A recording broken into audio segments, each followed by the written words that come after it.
A warm good afternoon to all. Education is not only the learning of the fact, but also the training of the mind to think. Inspirational talks that catalyze change in behavior, and they are both effective and affective in nature.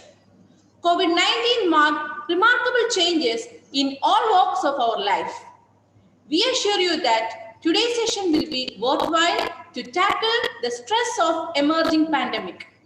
We have two eminent speakers with us. On behalf of St. Thomas College of Nursing, I welcome the resource persons, Dr. Shahul Amin, consultant psychiatrist, Dr. Abhirami, consultant yoga and naturopathy department, and all the participants to the second day of this national webinar, E-Learning Induced Stress, a Multidisciplinary Approach. Moving on with the third session, I welcome Dr. Shahul Amin, consultant psychiatrist, St. Thomas Hospital, Chetipura. Dr. Shahul Amin is a dedicated psychiatrist with social citizenship. He graduated from Government Medical College, Calicut, and MD in psychiatry from Central Institute of Psychiatry, Ranchi.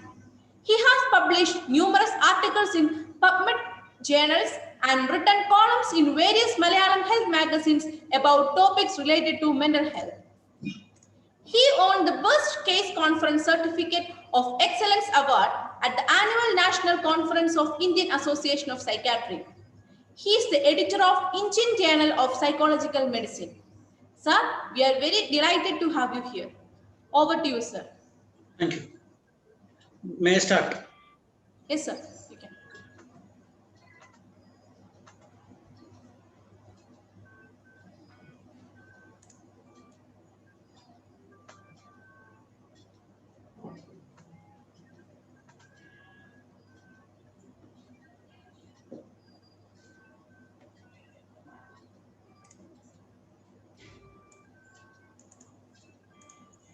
Yeah, good afternoon, everyone. At the outset, I would like to congratulate St. Thomas College of Nursing for organizing a webinar, a national webinar on such a relevant and timely topic. And I thank you for giving me this opportunity to address this audience today. And I thank all the participants for being here today afternoon. I see that there are nearly 200 participants so far. So I thank you all that shows your interest in this particular topic, and I welcome you to today's webinar. So, like yesterday, you have listened to some experts about some basic aspects of e-learning. Today, we will be discussing some practical aspects about how to utilize e-learning in a most efficient, effective manner, how to improve your concentration, memory, etc., using some scientific techniques. And also those of you who feel stressed by the presence of COVID-19, the pandemic, the studies, online learning, missing the college, etc., etc. So we will discuss some techniques for management of such stress also. Content is addressed mainly at the students. At the same time, the faculty members also will find it useful because you can use these techniques to help your own students.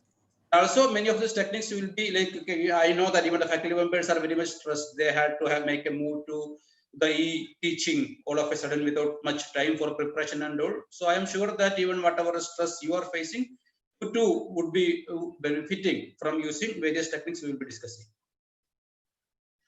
So let me start with an introduction about stress. What exactly is stress? What are the symptoms, etc. The definition of stress is that a simple practical definition. I am not going into the physiological or very complex exam kind of definitions. A stress is the response of your mind and body to a real or imagined threat. In this definition, I have underlined two parts. One is it is the reaction of your mind and body. That means it is not a purely psychological phenomenon. Your body is also involved. It is not that mind and body are different, but even then, like all of you have learned about adrenaline, cortisol, the hypothalamic pituitary adrenal system, etc., etc. So there is a lot of biology, physiology behind stress response. It is not a purely psychological phenomenon. It is a physiological, biological phenomenon, and also with lot of pathologic consequences, physical consequences. Like for example, today it is proven that under the most of these lifestyle diseases, diabetes, hypertension, dyslipidemia, stroke, cardiovascular diseases, stress is one of the most common and most important causes of most of these fatal diseases. So stress is something we cannot turn a blind eye to. The second part I have highlighted is it could be a response to either a real threat or an imagined threat. Real threat all of us can understand. We have an exam, we said dog is following you to bite you, there is an earthquake, there is COVID-19, all these are real threats, induces stress in all of us. At the same time, there could be imagined threat also. That is also important, especially when we are considering the psychological aspects of stress. For example, like you may be stressed because you believed some of the fake messages about COVID-19 that you received in your WhatsApp. Or maybe you may be stressed because about online studies, online classes, you have a lot of over expectations. So that may be causing you stress. So many a time it could be a imagined threat, something that you have made up. There is no real existence for that. So these two aspects are important when we plan to tackle our own stress.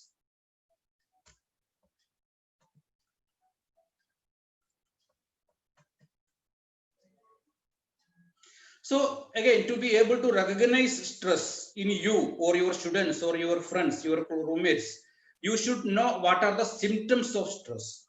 Symptoms of stress can be broadly classified into two. Again, as we told earlier, like it is a reaction of your mind and body. So the symptoms are also either physical or psychological. Again, the classification is for convenience only. They are not watertight compartments. So some of the common physical symptoms of stress include pain in various parts of body, especially because there will be muscle contraction. When you are stressed, your muscles get tense. Your muscles will go into a contraction, which will be leading to pain in your body. So you can have a pain in your head, in your neck, shoulder, back. There can be a stomach upset. You may lose your appetite. You may feel that there is a lump in your throat. You may feel a heaviness in your chest. As I told you, may feel that your muscles are all very tight. So all this can happen because of stress. These are the common physical symptoms of stress. Now the common psychological symptoms of stress include, it may affect your ability to focus in your online classes, even you are reading your textbook, even in your day-to-day activities, you may not be able to focus properly, concentrate properly. You may start getting very easily irritable. You may start getting angry very easily because of your stress. You may feel a kind of inner restlessness. You may not be able to sit still at one place. You may have difficulty sleeping. When you go to your bed, you get sleep only very late. Or maybe you wake up very early in the morning and you are not able to go back to sleep. All these can happen. You can feel very sad or very guilty for without much basis. You may feel unnecessary worries. You may feel like you are getting very tearful very easily, even for very minor occasion. You may start getting fatigued even on very minor, very small exertion. There may be changes in your appetite. In most of the cases, it will be a loss of appetite and anorexia. In some people, it can even be an increase in the appetite because there is something called emotional eating. You are feeling upset, like to manage that stress, that low mood, you may like start eating more so that you feel that you will feel better. That can also happen. Now let me turn to some misconceptions which are prevalent even among professionals about stress. Other people, situations, and events are responsible for your stress. That is a misconception. Like people will feel that the world is causing us stress, the family, the teachers, the friends, the exam, the COVID, the online class is causing us stress. It can cause stress. All these external factors can cause stress. At the same time, many times it may be your own like internal factors that are causing you stress. For example, your own misconceptions, your own over expectations, your own wrong attitudes. All this can also lead to stress, as we will see later into the presentation. Also, people may think that stress is something that we cannot avoid in modern life.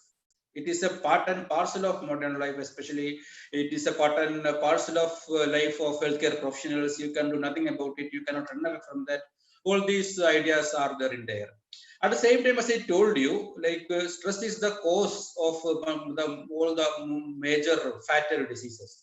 So you cannot close your eyes saying that it's inevitable. You have to attend to it. You have to put to all your attempts to try to tackle it, prevent it, control it. You cannot merely say that this is the time like pandemic, so you will feel stress. You have to learn to live with it. That kind of approach is not healthy. Again, I would like to remind you that some amount of stress in a time like this is a purely natural response. You need not feel worried about, oh, I am feeling anxious, I am feeling stressed, what is happening to me? I was not a person like this. That kind of feelings are not needed, because in a time like this, some amount of stress is a purely normal, natural response. Not only that, some amount of stress, a mild amount of stress is even helpful. There are two kinds of stress you may have learned. There is eustress and there is distress, D-Y-S stress, like in dysphagia. Good stress means basically when you have some amount of stress, mild amount of stress, that is actually beneficial. That will help you in performing better. We will see in the next slide. At the same time, when the stress crosses a threshold, when it becomes more severe, then that starts affecting your performance. Why that happens? Let us see. Some amount of anxiety, some amount of stress helps a rush of adrenaline. Adrenaline, all of you know, it is a part of the sympathetic nervous system. So when there is stress, there is some amount of adrenaline released. That actually helps, because when adrenaline is there, your cardiac output increases, your heart rate increases, the blood flow to your muscles, your brain, etc. increases. So that will help you perform better. It will help you focus better, concentrate better. All these are actually helpful. At the same time, when the stress becomes more severe, then the adrenaline goes beyond the normal or healthy limits. Cortisol increases beyond the healthy limits. So that leads to a lot of issues like panic attacks, indecisiveness, difficulty in thinking, difficulty in memory, etc., etc. That can affect your studies, your exam performance, etc. So some amount of stress is helpful, healthy, useful, but beyond that, it is harmful. You have to learn to tackle that. So let us discuss some techniques that you can use to improve your concentration when you are attending to your online classes, so that when your concentration is better, obviously you can grasp the material in a more easier manner, and your stress will be less. Like so far, all these years you have been studying mostly in your classrooms, right? Nobody had the habit of, unless maybe during some study leaves and all. Otherwise, usually people don't throughout the week. Nobody like sits and studies at the home. So when you're studying at your home, you have to be bothered about where exactly are you sitting down, because that affects your concentration. That affects how much stress or whether you will feel stress or not. So obviously, this is all common sense. Most of the points I will be discussing are common sense, but people like us, common sense is not that common. People usually ignore, forget to pay attention to all these kind of aspects. So choose a place that is free of noises of the home.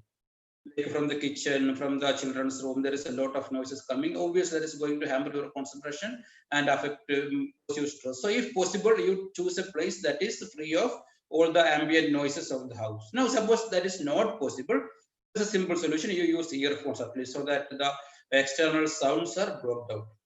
Also ensure that there is sufficient lighting and ventilation. That helps your concentration, that helps your mood, that helps your stress low. There should be adequate lighting, especially when you are looking at the screens. As we will see later, it will be stressful for your eyes. You can have this what is called a digital eye strain.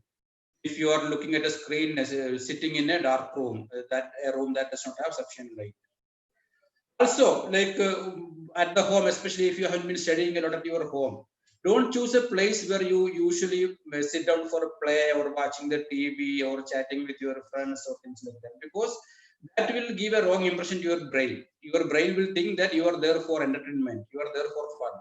So the brain will not go to that proper concentration mode. The brain has to know that you are there to study. So for that, it is ideally a place where you have been studying. You have not been using for other purposes, other purposes that does not need a lot of accession from the side of the brain. So take care of that also. And also in whatever laptop or tab or phone you are using, there are certain factors that you have to pay attention to.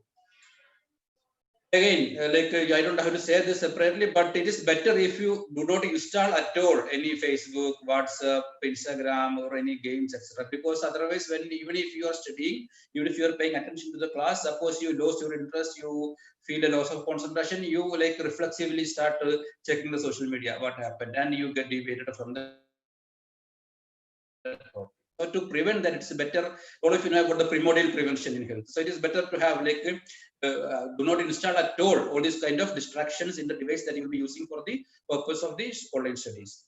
Even if suppose you cannot uninstall all these apps, at least disable the notifications, because you are trying to pay attention to the class, then notifications keeps on coming.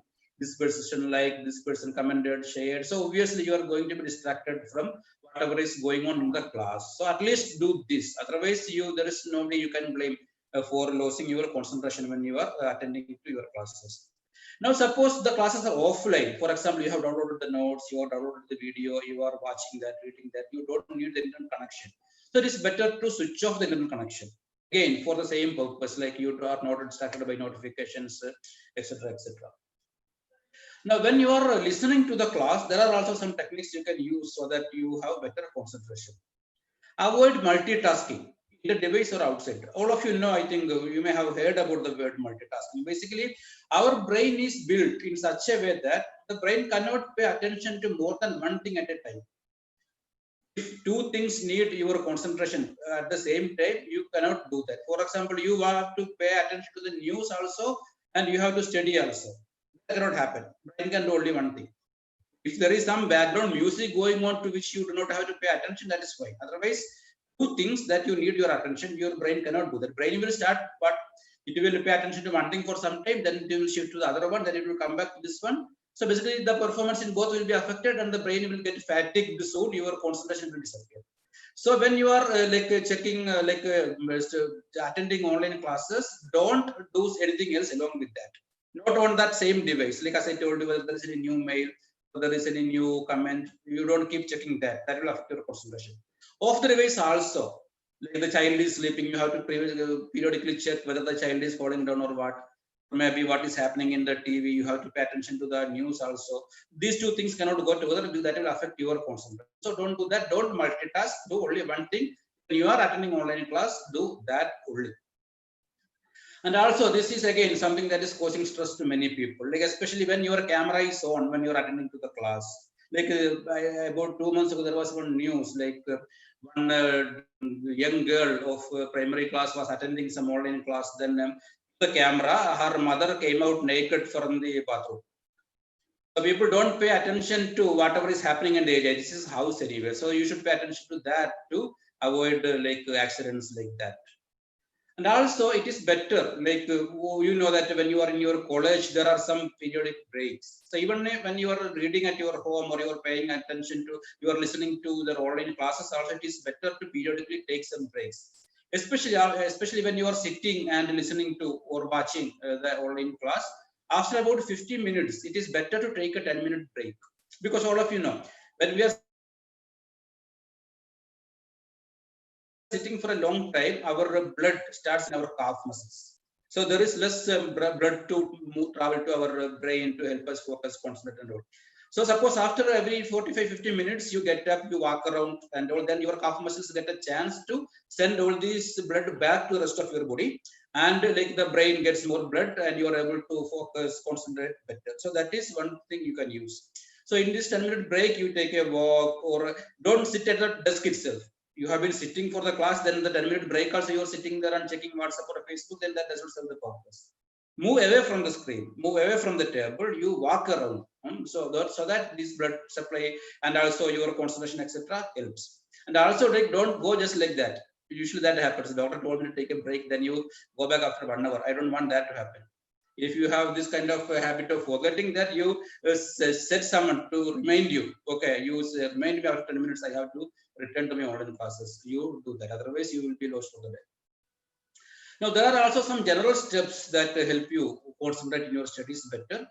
Like before you sit down to study or maybe to attend to the class, you take everything that you need, your erasers, your pencils, your all the paraphernalia you need.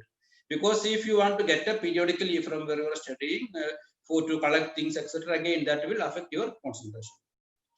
Use a concentration score sheet. That is a very good technique to maintain your concentration. Like whenever you feel that your concentration is going down, you mark that. Out of 10, now my concentration is 8. Out of 10, now my concentration is 4, 5.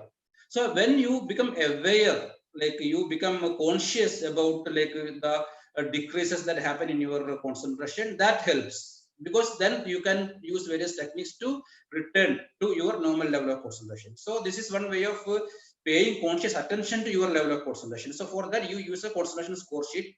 Periodically, you rate how much concentration you are feeling. Set deadlines, like by your afternoon, I have to finish this much of portion. By this weekend, I have to finish this many subjects. That kind of deadlines always help to have proper concentration.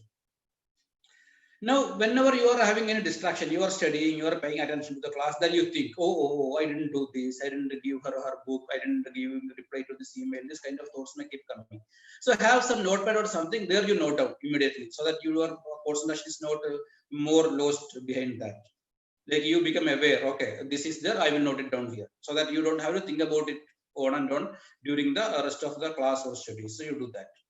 Or set aside a worry time, like especially those who have a lot of stress, they may have a lot of worries when you are sitting to study, sitting to attend to the class. So what you can do is, suppose you think worrying, your teacher has started the class, then you think, oh, what if I get a COVID, things like that. So whatever worries are affecting you, you note it down somewhere. Maybe later in the day, maybe in the evening, 7:30 to 8 o'clock, you set it as this is my worry time. What worries I have, I will think about these subjects that day. That way, the rest of the time is safe from this kind of distractions. Whatever concerns you have, you note them down, and if you want, you can think about all those things in that stipulated worry time whenever that is. Now, some techniques to improve your memory after discussing the techniques for concentration. All of you know about the various kinds of memory you have. You have studied it in your maybe first year of nursing in your psychology and all. Like we have this sensory register. Like now you are attending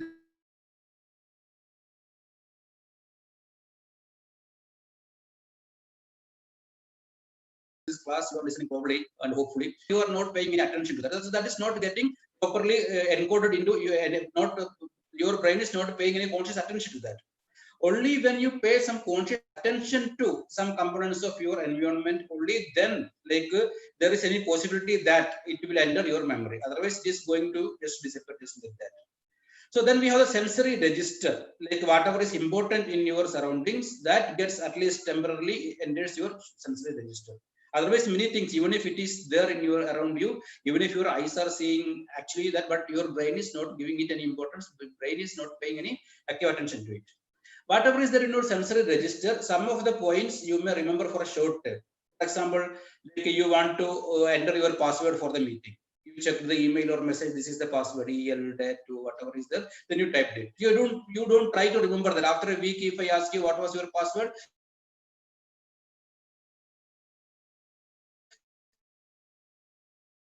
obviously most of you won't be able to say that because we need a short period of time. Now, but for your online classes and all, that won't help. Whatever you are learning, that has to be there in your brain, recorded, at least till your exam time, and hopefully till you retire. Because whenever you are working as a nurse, you will need, or as a teacher, you will need all this information. So for that, this kind of information has to enter your long-term memory. Only when it is in your long-term memory will that information be available later after some days. So your aim should be whatever you are studying, whatever you are listening to in your online class, that should not be obviously not end up in the sensory register, but not end up in the short-term memory also. It has to end up in your long-term memory. How to ensure that? There are two techniques you can use. It is basically when you are studying, not an online class as such, when you are reading from your hard copy, usual conventional textbooks, but this can be used for online classes or the usual kind of classroom classes also. We will come to that.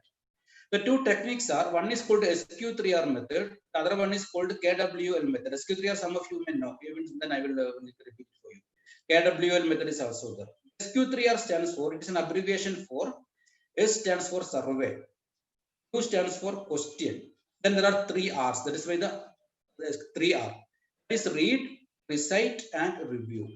survey, question, read, recite, and review. If you use these steps when you are studying a chapter or attending to a class, like it will improve your retention of that information. It will ensure that the information enters your long-term memory, not enter in your short-term memory. Survey. What that means is simple. Like before starting to read a particular chapter, usually what we do, we will read the heading, then we will read the first subheading, then we will read the first paragraph, then the second paragraph, like from the beginning to the end. That is what we usually do. But here, the recommended method is different. What you have to do is initially you have to do a survey. Survey means like an aerial survey. What is the introduction? What are the headings? What are the subheadings? What are the diagrams? What is the summary intent? So you are basically a superficial aerial view of the chapter. You are not going to the actual content. You have some idea about, okay, what all topics this particular chapter is going to cover. So after that, the next, there's Q. Q is for question. So what you have to do in this stage is you have to write some questions. Like you know what are the headings, what are the subheadings, what are the diagrams, and also after that you can expect what are the kind of questions that can come in the exam from this particular chapter. Or maybe what are the answers this particular chapter provides to kind of doubts you had in your real life, in your class, in your work, in your postings, etc., etc. So you prepare some questions based on whatever information you obtained from the survey phase about that particular chapter. This is going to help me in the real life, etc. These questions you note down somewhere. Okay, so you have at least 5-6 questions from that particular chapter. Now after that you start reading. When you are reading, it is not the old style reading, not the conventional reading.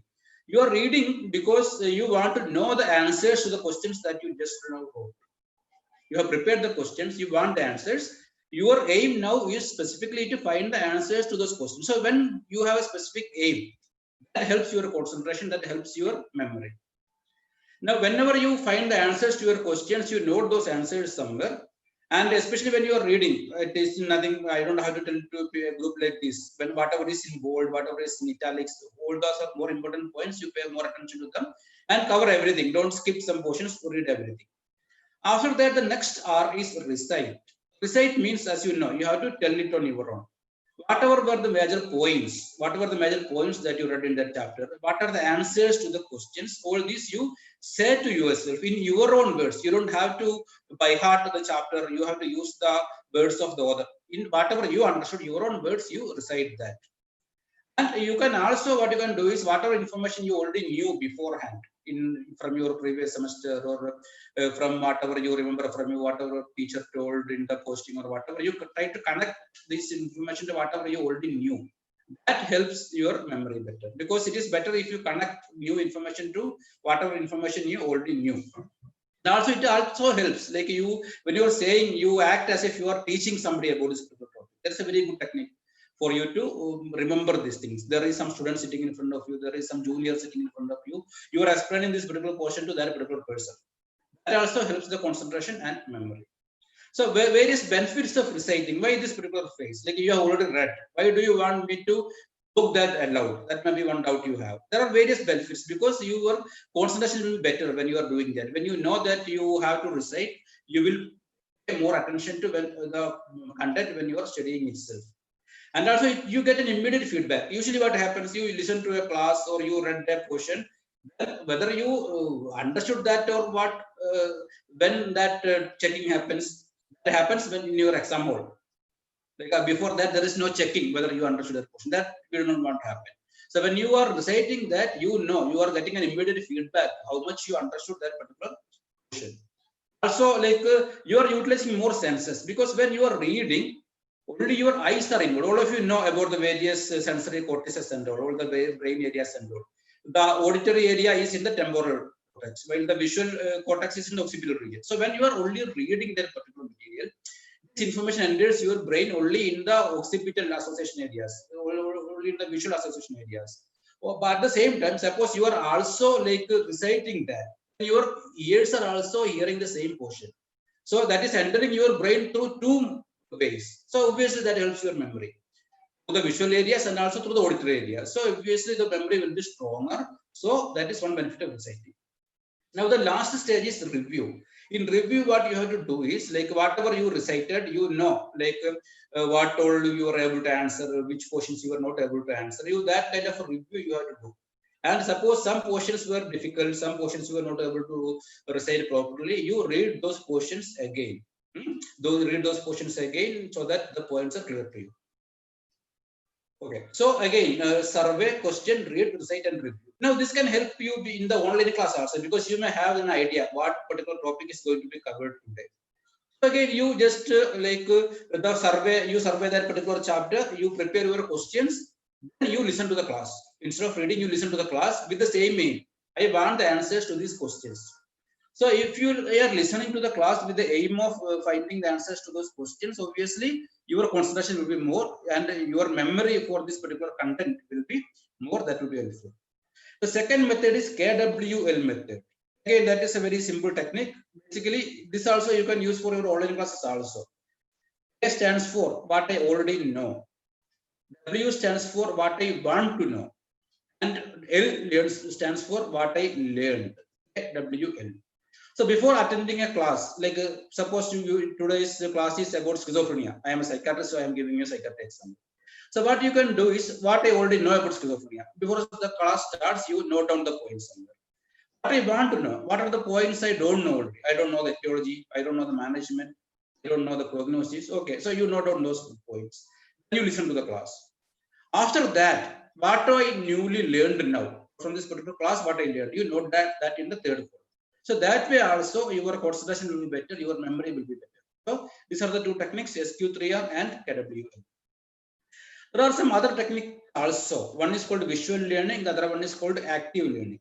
In visual learning, I already told you, like utilizing more senses will help retention, will help memory. So all of those who are right-handed, the left brain is the dominant hemisphere where the language is located. So whatever you read from your text or whatever you hear as words will be mostly stored in the left brain. While in the right brain, it is the spatial like qualities like diagrams, figures, photos. Most of these are stored in the right brain. So as I told you earlier, like if you use more areas of the brain, the memory will be stronger. So when you are studying, try to use both these, both words and figures. So both the sides of the brain are involved, and so because of that, the memory will be stronger. So whatever information you are learning, try to visualize that. Try to imagine that with your mind's eye. Or you convert whatever information you have, like we have some flow charts and all, no, you convert that information into diagrams, flow charts, summary sheets, etc., etc. So whatever theoretical information you have, that gets some kind of a picture form, and also that is retained in your right side of the brain, so that your memory for that particular information is better. Now coming to that active learning, that also helps your memory a lot. Like the slide is a bit complex, I will simplify that. When you are simply reading, listening, and all, like the retention is very low, up to 50% only. You are listening to this particular lecture. If I ask you after 6 months, what is the definition of stress, you may not be able to say because you simply listen to that. On the other hand, suppose active learning is there, the retention is 70 to 90%. In active learning, what happens is you teach someone. That is what I told you earlier. You act as if you are teaching someone. If you teach someone, the memory, the retention will be better.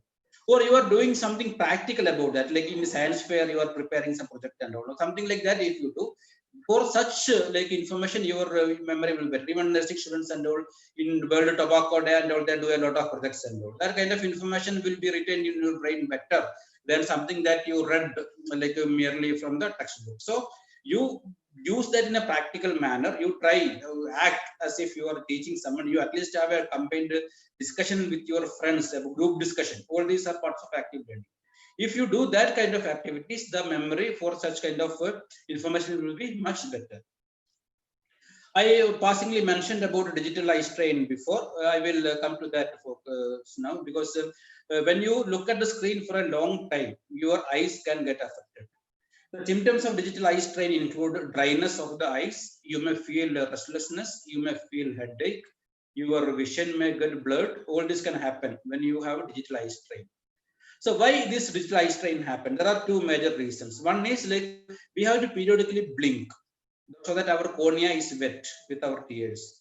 If that does not happen, the cornea gets an irritation and this pain appears. So usually we, even without paying any conscious attention during conversation and or during classes, you sleep. That is different thing.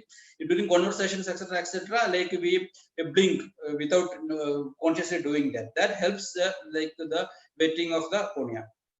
Also, like if that does not happen, when you are watching at a screen, that may not be like voluntarily happening. You may miss to blink your eyes. That may lead to blindness and digital eye strain. Another thing is when you are focusing at a screen, the eye muscles, the extraocular muscles get fatigued. Because of that, also all the symptoms I told of the digital eye strain can occur.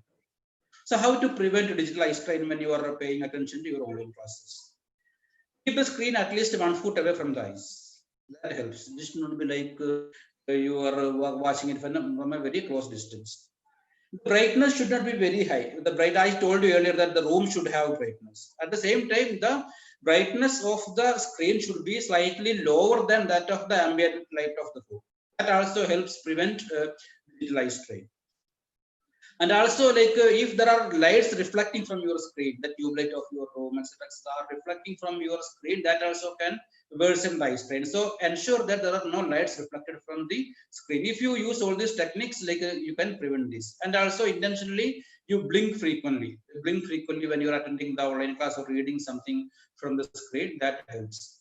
And also once in a while, maybe once in 30 minutes, you stop staring at the screen, you look at some distance. Especially this is also suggested when you are traveling, when you have dizziness and all, you are suggested to look at it from distant point. Like that, if you look at some distant point, that also helps the ocular muscles and all like reset their balance and escape from the fatigue. And don't massage, don't rub your eyes when you are feeling the digital strain, because that may actually increase the symptoms. And also especially in the COVID times, you don't want get the virus into your eyes by rubbing your eyes. So like these are some of the steps you can use to reduce and prevent the digital eye strain. And those of you who have been using spectacles to read or spectacles in your classes simply because you are in your home, don't forget to wear the spectacles. Even if you are attending the online class or you are reading something on the screen, use the spectacles. That also helps prevent the digital eye strain. Now, there is some healthy lifestyle that is needed in this particular period from multiple perspectives. One is you want your immunity to be intact. You don't want catch COVID.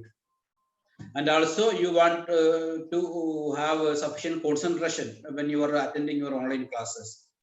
Also, you want to be stress-free.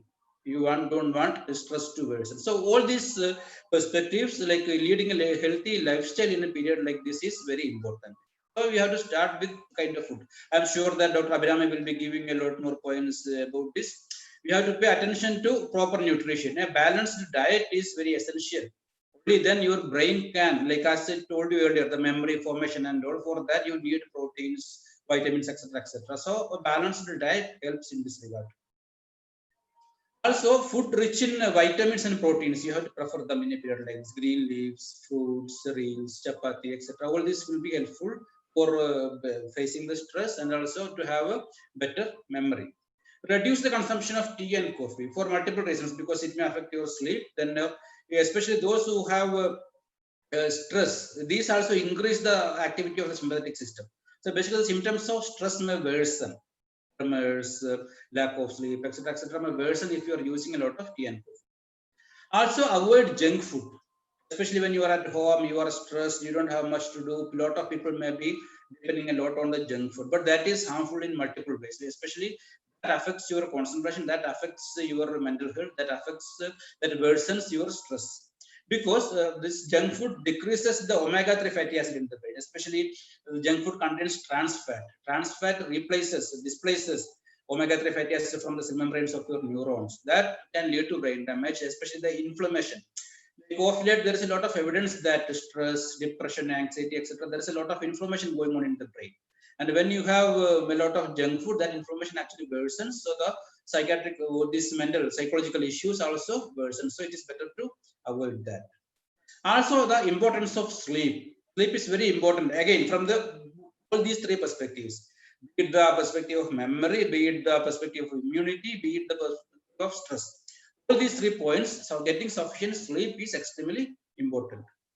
Because like all of you may be knowing this already. Earlier we told about short-term memory and long-term memory. Short-term memory gets converted into long-term memory during your sleep. There are two stages of sleep: non-REM sleep and REM sleep. In REM sleep, this memory gets written like you writing a CD and all. This information of whatever happened in the day gets recorded in your brain in your REM sleep. So you have to get sufficient amount of REM sleep, which you get early in the morning, not in the initial half of the night. In the last 1/3 of the night, you get a lot of REM sleep. So you don't want to lose that. Also, like when you during your REM sleep, like when you are studying and all, there is a lot of adenosine formed in your brain. That is something that causes a lot of fatigue and stress and lack of concentration and all. So when you are sleeping during your REM sleep, this adenosine gets metabolized. So that also will help you feel fresh the next day, feel better concentration the next day, and also that also is one point in favor of getting sufficient sleep. So at least 6 to 7 hours a day you should sleep. That should be the aim. Also, when you are not getting sufficient sleep or your circadian rhythm is disrupted, you are sleeping late, waking up late and all, that can impair your immunity also, and you don't want that to happen in a time of a pandemic like this. I will skip this because we have lots of, this is about those who have sleep difficulties. I will skip those slides. Then about exercise. Exercise is also very essential in these periods for your immunity and also for beating stress and also for your concentration. Because when you are doing exercise, you release a lot of endorphins. When you release endorphins, they have the activity like that of morphine. All of you know morphine is a powerful analgesic. So endorphins also like eases the pains of your mind. It helps you reduce your stress, anxiety, etc. Also, exercise reduces the levels of cortisol. All of you know when you are stressed, the levels of cortisol rises. So to reduce the level of cortisol, exercise is of a huge help. Time management is also very important, especially like you are not having your usual schedule, like when you are in the hostel, when you are in the college and all, like it is in the group, you don't have to do anything actively to ensure that you are doing things in time. You will be led by the group. But when you are at your home on your own, you have to take the lead. So it should not happen in such a manner that the online classes, the studies get a second hand, they get a back seat, they don't get the sufficient priority that they deserve. So how to tackle that, how to prioritize your activities for the day, especially during like a period of online classes like this. This is one very famous method of time management. It is called Eisenhower method because it was used successfully by Eisenhower, who was the president of United States. So here what you have to do is, whatever things you have to do for the day, today or tomorrow, whatever you have to do, you have to classify that into 4. And after that, you have to decide which one you want to give priority. So the things are classified based on 2 aspects: whether that is an urgent thing or not an urgent thing, and whether it is an important thing and whether it is not important thing. So based on the urgency with which it has to be handled, and based on whether it is important or not, you have to classify things. So you have 4 squares in this particular matrix: things that are urgent and important, things that are important but not urgent, things that are not important but urgent, things that are not important and not urgent. So you have 4 sorts of activity. So which one you want to attend to usually? Obvious answer is the first one. Things that are both important and urgent. For example, in this slide you will see some examples. If the phones are visible on the screen, there is some crisis. There is some fire in your neighborhood or in your house or something, causing problems. So you have to pay attention to that. Nobody has to remind you about that. Usually, this is square one. People usually pay attention. Urgent and important things need to take priority over things in other columns. At the same time, there is this column 2. That is things that are important but not urgent. For example, preparing for an exam, which will happen after 4 or 5 months. That's not urgent, but that is very important, right? But people usually forget this particular square, this particular group of activities. So you have to ensure that after the things in the first square are done, after that you have to pay attention to the second one. That is things that are important but not urgent. Building relationships, recognizing new opportunities, planning ahead for the future. All this comes under this particular heading. After that only you go to the third square, which is urgent but not important. There is some cricket match going on in the TV, some friend is inviting you for a chat, etc. All these are urgent matters, but they are not that important. You can do that. I am not saying that you should never do that, but you should tend to them only after things in your 1 and 2 are finished. Only after that you can spend time for 3 also. And finally there is 4 things that are not important, not urgent. some emails, some phone calls, some time wasters, etc., etc. So again, you can do them, but after the activities related to the other three squares are finished. So that is how you prioritize. That is how you ensure that you don't miss the most important, the most urgent tasks. Now, a lot of stress is a result of negative thinking. Like our emotions are influenced to a great extent by we jumping to conclusions, we carrying a lot of negative attitudes, negative thinking. So we have to counteract them also to be free of stress. So basically what that means, whenever you have a negative thought, you have to judge that. Instead of blindly believing in that thought, okay, I am going to catch COVID, or my family are going to die of COVID. This kind of fears you may get when you are listening to the news and all. Whenever you get that kind of thought, instead of blindly believing that and then feeling sad and stressed, you try to reframe that into something more positive, something more possible, something more realistic. For example, in relation to your studies, you may think that if I don't perform well, my parents will hate me. Once you get that thought, you may feel sad, you may feel low, you may feel guilty, then you will lose your concentration, etc. So when you are getting a thought like this, what you have to judge that whether it is real, whether it is true, is there any more possible better alternative statement. So if you do sufficient thinking, you will get to know that there are other thoughts. They know that I am trying my best. I am trying my best. So even if I get some low marks, they will understand me. These kind of alternative explanations will reduce your stress because your thoughts are no more negative. Suppose you don't get this kind of replies on your own. What you can do is you can discuss the issue with your friends, even whom you can confide. So they will help you get more better, healthy perspectives. Or what you can do is, if you can't do that, you just imagine that it is somebody else's problem. Because when it is somebody else's problem, you can get solutions in an easier way. You just imagine that one friend rang you up and told you that I am feeling that if I don't perform, my parents will hate me. Then you will be able to console that person. So whatever you will tell that person, you tell to yourself now. So that way also you can counteract your negative thinking.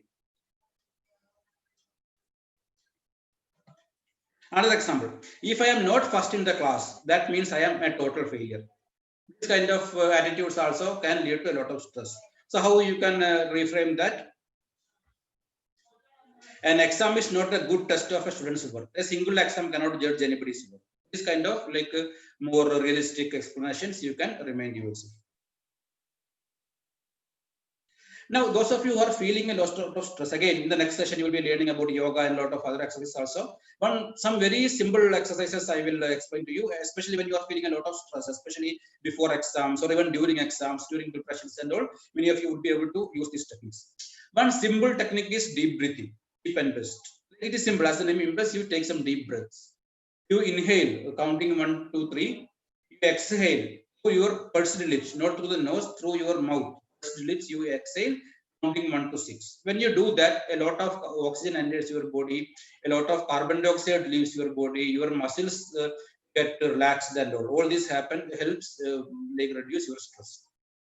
Some people may feel that this is a bit difficult because when they do that, they may feel some aches and pains and all, because that happens because they are not doing a deep breathing, but they are doing a hyperventilation. So whatever, if your technique is not right, if you are feeling any discomfort on doing deep breathing, you can stop immediately. You do not continue that. Then there is something called diaphragmatic breathing, because all of you know the diaphragm is there between your chest and abdomen, and the diaphragm has a lot of innervation from your vagus nerve. Vagus nerve is a part of parasympathetic nervous system. Stress, when it is there, the sympathetic system is activated, adrenaline sympathetic system is activated. So when there is stress, you can combat that by activating the parasympathetic nervous system, by stimulating the vagus nerve. And when you breathe in such a manner that the diaphragm moves a lot up and down, then your vagus nerve will be stimulated, your stress can go down. How to do diaphragmatic breathing? Lie down as shown here. Maybe you can use pillows outside below your neck and below your knees. You keep one hand over your chest, the other one over your abdomen. Then you start breathing in through the nose. When you are breathing in, ensure that the hand kept on your chest is not moving at all. At the same time, the hand kept on your abdomen is moving up. Basically, your diaphragm is moving down. The air is entering your chest, the diaphragm is moving down, your abdominal wall is moving up. That is how you breathe in. When you are breathing out, again, as earlier, you are doing it to pursed lips. Like that. Slowly you do that. At the same time, you pay attention that the hand kept on the chest is not moving and the hand kept on the abdomen is falling inside. So the diaphragm is moving up. If you do this multiple times, then the diaphragm moves a lot up and down and that relaxes you a lot. Another technique called mental imagery. Mental imagery, what you do is very, very simple. What you have to do is you have to start focusing on your mind. Like you take your attention from the outside world, the outside voices, etc., etc. You close your eyes, start paying attention to your thoughts, your mind. Then you start imagining a place, a visual theme. Any place, if you go there, that gives you a lot of relaxation. Sea, beach, some park, some garden, riverside, the courtyard of your ancestral home, whichever place it is. So you select that theme and you start imagining that particular place. Not only the vision, not only the scenes, but you use all the five senses: the smell of that place, the sounds of that place, the touches, the wind, etc., etc. of that place. If you use all the five senses and you imagine that place, your mind will get the same effect as if you have reached that place, and that will be soothing and relaxing for you. That is how you use it. Even this, you can even use during an exam or something like that. When you are feeling a lot of stress, even there you can use this technique that will give you immediate relaxation. I will skip this section also because I think you will need some time for discussion. This app section, if there are no questions, I will go back to that. Otherwise, I think I will keep 10 minutes for any questions you have. I will try to answer that.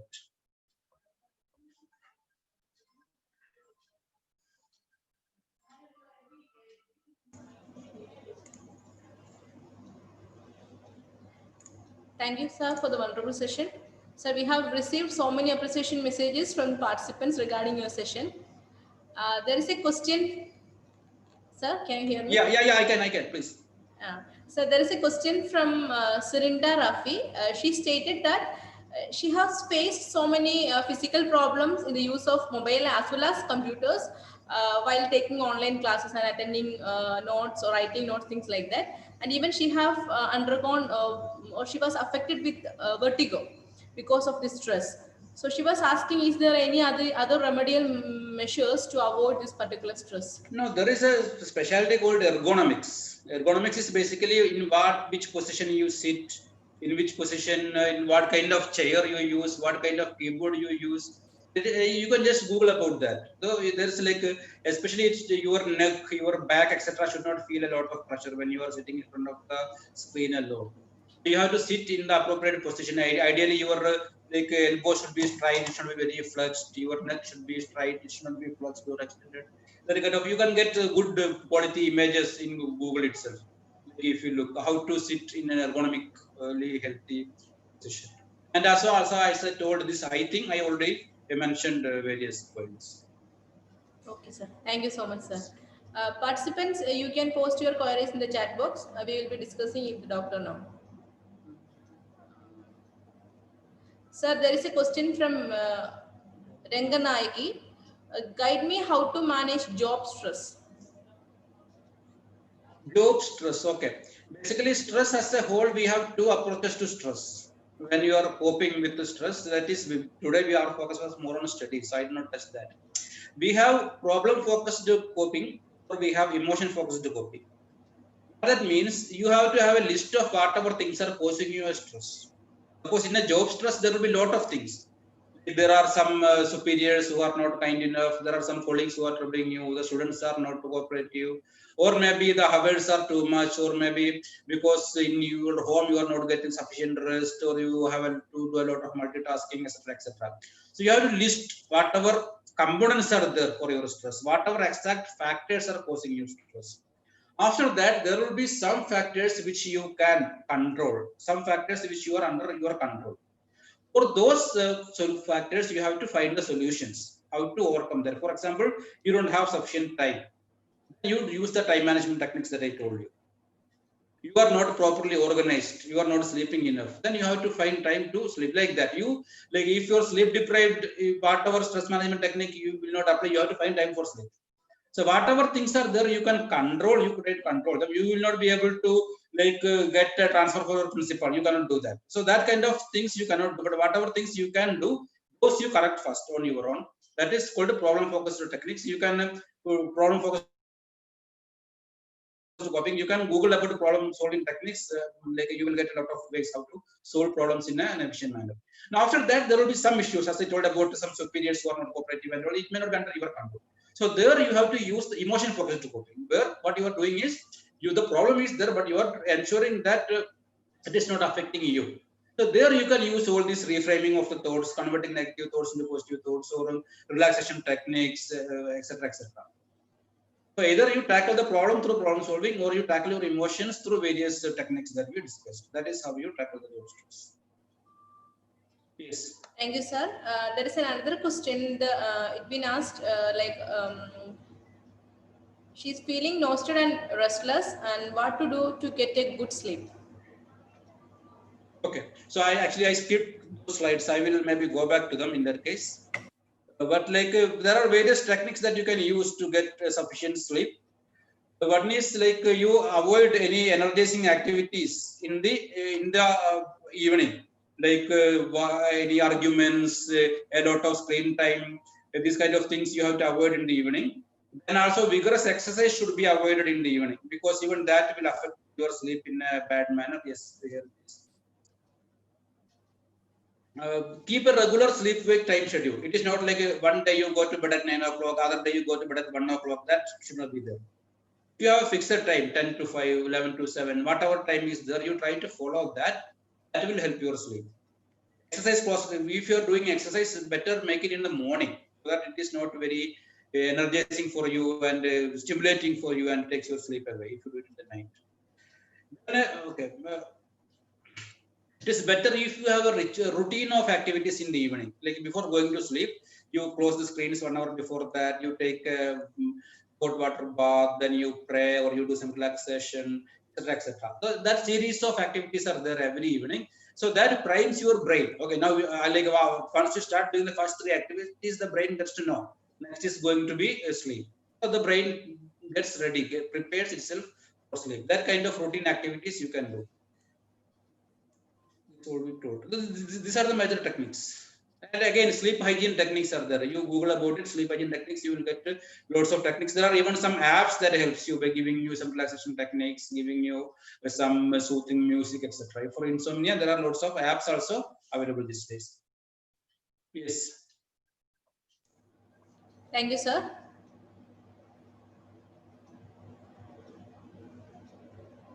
Sir, I think that was the last question. Once again, I thank you, sir, on behalf of St. Thomas College of Nursing, for sparing your valuable time with us in spite of your busy schedule. And we will try to impart all your stress strategies to combat our day-to-day stress problem, as well as especially your memory tips. That was really useful for us. Thank you very much, sir. Okay, thanks for the opportunity. Thanks. Best of luck to all of you. Thank you, sir. Now, moving on with the fourth session, I invite Dr. Abhirami, Consultant, Naturopathy and Yoga Department, St. Thomas Hospital, Chetipura.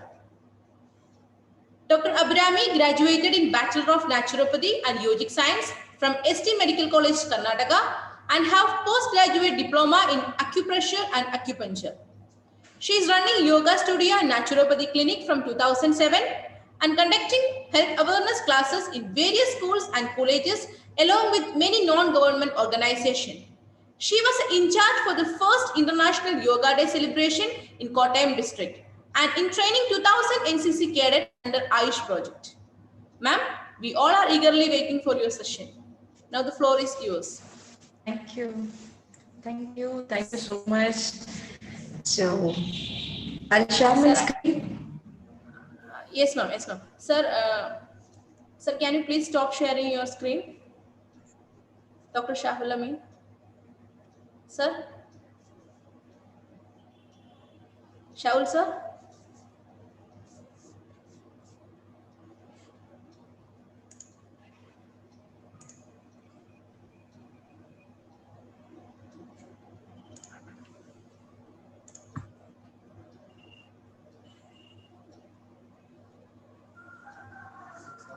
So, before the screen, then let me give a brief introduction, then we'll go for the sharing screen. So, very fine good evening to everybody. I'm very happy to be here, especially what Shahul sir said, and it's just going to be a continuation because he almost briefed everything what I wanted to tell about stress, because stress management, as we are talking, he finished the first part, and the next one, what we're going to do is what yoga can do to reduce the stress. So as we know, everybody is facing the pandemic, right? So some are doing better and some are really feeling the anxiousness and all the other negative aspect of this. And we are seeing it every day. It could be us or it could be our family members. Everybody are facing some kind of it. So, but do you think this is the only time we are facing such a crisis? I don't think so, because all throughout the history, if you have been studying, you can understand that there have been world wars, there have been famine, there have been black death, there have been lots of plagues and lots of bacteria and virus has always been a threat. And each time when it comes, it has been causing lots of devastating effect all throughout the world. So, human species have survived each and every one of it, and we have been here till now. So I want you all to understand that this pandemic also is not a new thing. It has been always there at some part of the time. We at this time we happen to face this, and so we have all these things. So today the e-learning stress. Okay, so everybody are facing, business people are facing the stress in their own way. They can't move from one place to another, and small kids are facing because first time they are into online classes. They have never been into all these things, so they are introduced. And you college students has a different kind of stress. Not only students, even the teachers, they all have a different kind. We all have stress, but in different way. Okay. So today I'll be teaching, this is not only for you or students, this is a stress management for everybody.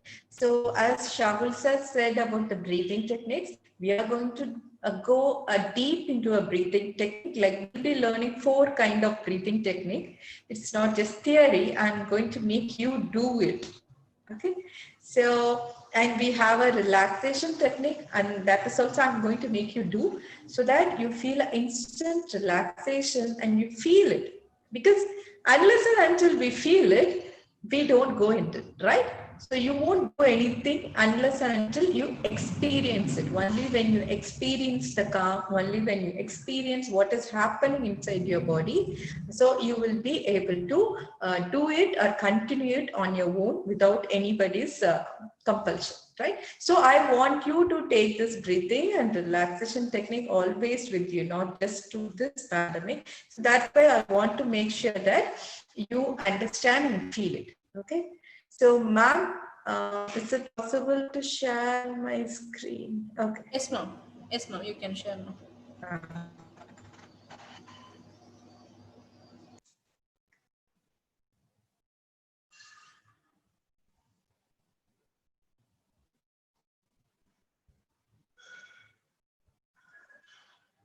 Okay. So this is what. So the symptoms of stress. All these things Shahul sir has said enough about it, so I don't want to go further on it. So, but the thing is, one thing I want to know: should we manage stress? Why stress is a thing? It could be positive stress or a negative stress. So, but why do we need to manage it? When we don't want this, why do we manage it? Okay. So take the thing called stress of it. It is like management of mind. We'll say that it is managing mind. It is not stress management. We're going to make our mind better into a happy mind and a constructive mind. Okay, so we are not going to manage stress. We don't need, when we don't want something, we need to manage it, right? So we'll take it off. So that's about the symptoms. So what I wanted to emphasize only this is, you have to know how our breathing exercises affect each one of it. Okay, in all these things you can see that there is somatic symptoms. That physically you can see that adrenaline is increased, heartbeat is increased, sweating, and all those things. Rapid breathing. How will be your breathing when you are late to class? When there is examination, few minutes before the question paper is given, how will be your heartbeat? How will your breathing? Everything is fast, right? So even cogniting, we feel confused, we feel ill, we feel like feverish, right? And behavior is going to be talk rapidly, nervous mannerisms. Some start biting their nails, some start playing with their pen. So all these are behavioral symptoms. All this happens when we are in stress. Okay. So what is yoga? We learn much about stress. We learn that we no need to manage stress, just it is enough understand what is happening and to make us happy. So we have to know what yoga. When I tell about yoga, even in our hospital, many a times people come and ask me, it's just another exercise to reduce the weight, right? So many people ask me, so how do I reduce weight in this? And how do I reduce my sugar, hypertension, everything? Okay, they associate yoga mostly as an exercise. But yoga has higher possibilities. It can do much better things. Okay, so yoga does not just change the way we see things, it transforms the person who sees. Okay. This is a very, very important aspect. For example, we are in a position we can't change many things, right? We don't have a pandemic. We don't have control over corona. We can be protected. We can wear masks. We can follow social distancing. We can protect ourselves. We don't have any control that we will have or we don't have.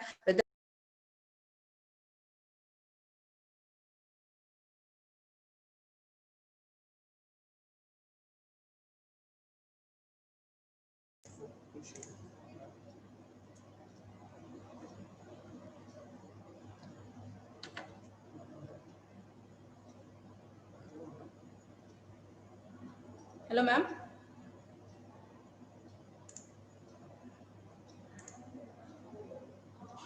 Participants, I think there is a technical problem with Dr. Abirami. We are rectifying it.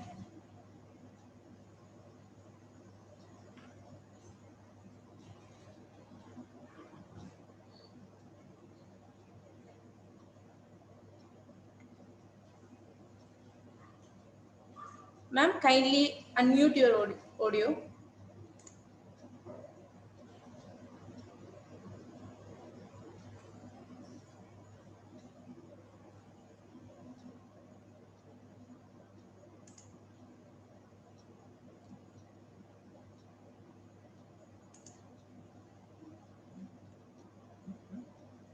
Ma'am, kindly unmute your audio.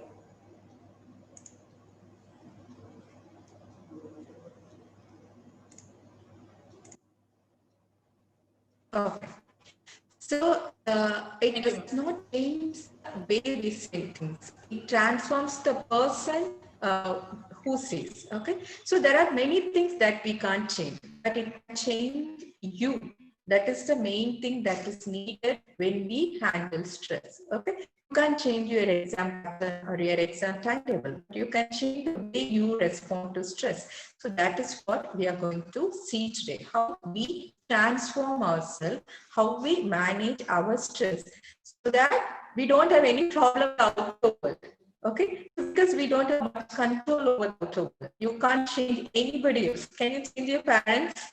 Can you change your friends, your colleagues, or if you're married, your husband, your student? You can't change anybody. You can just change yourself. Okay, so that is the transformation we can do, and that is the only thing that is possible. So that is how we are going to see how we are going to make the transformation.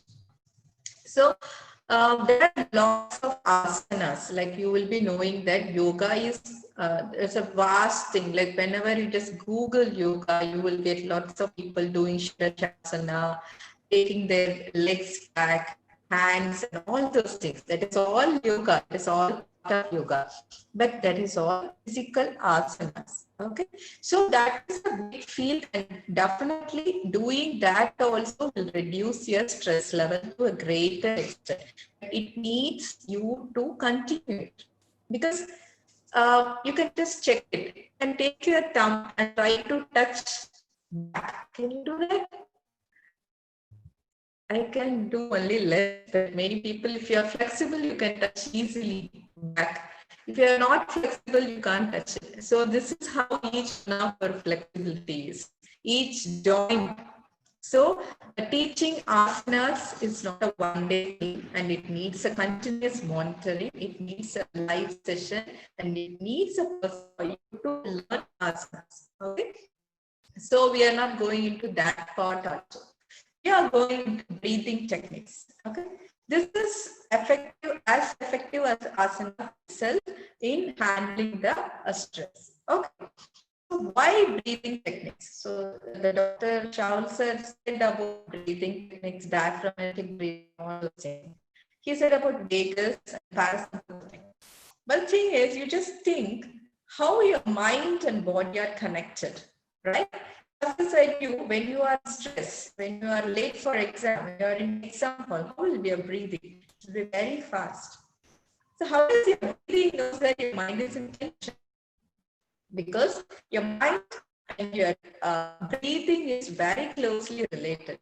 Though we are connected to every part, your muscle get tensed and all those things happen, main thing that is very indication of stress is breathing. Okay, but can you avoid your stress? Can you control your emotion? For example, you're angry. You're so angry at somebody, your friend. With your teacher, you know you're angry, you can't express it, right? And somebody in the family, you can't express your anger, but you're angry. How will you be breathing? It will be very fast. You panted. And the same thing when you cry, just crying so much. Believe is very shy. Oh my God. So, mind, emotion, and breathing is very, very closely related. Okay, but handling the emotion is very, very difficult. We can't do that. It's very, very difficult. Even lots of rishis, sannyasin, everybody are trying to find.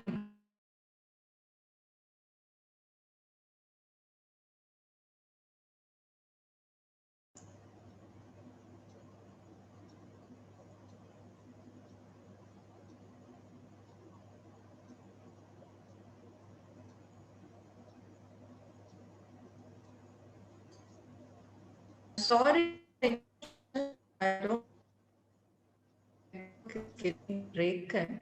Still, I have to try. Okay. So the deep breaths are very important and it really reflect our emotions. Okay. So our emotions has very close relation to breathing. Okay. So now I understood that we can't control our emotions. Right? When you are angry, you can't stop it like a switch, like just on the switch and offing the switch. You can't stop your emotion. What you can do is you can control your breathing, right? So you can control how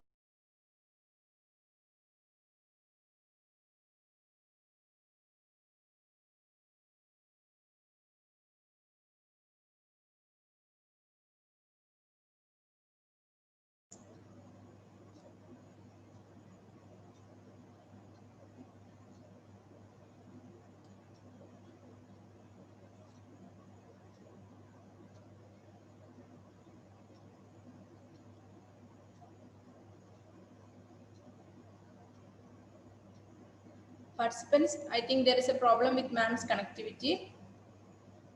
We are rectifying it.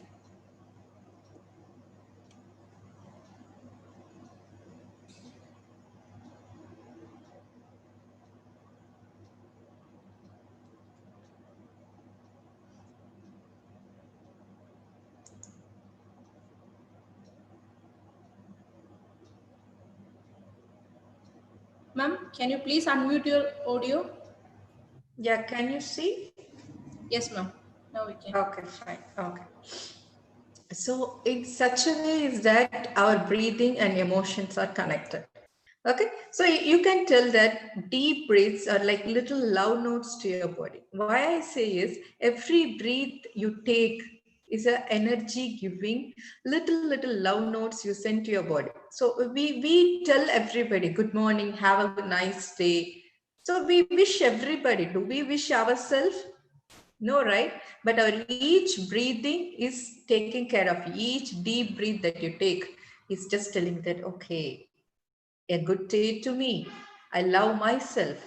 I am precious. So all these, I am fine. I am happy. Each deep breath or all these little love notes that you give to your body. Okay. So it's very essential to know the breathing techniques, because every time I teach, people ask me, why, what is the need of breathing? Every day we breathe. What is the point in taking a deep breath once in a while? The reason is this. These will help you in managing your emotion, will help you to control your mind. So in this, the first thing, as the doctor said, we are going for abdomen breathing. So now I can't see all of you, but I think you can see the picture and me. So what we are going to do is, you are going to keep one hand over your abdomen and other hand over your chest. Okay. So in this, what you are going to do is, you are going to take a deep breath. I don't want you to breathe out through the mouth. Just breathe through your nose. So you are going to inhale deeply. And you are going to exhale very slowly through your nose, not through your mouth, through your nose itself. Inhale and exhale. The reason why I am telling you to keep your hand over chest and abdomen is you have to feel the movement of your abdomen.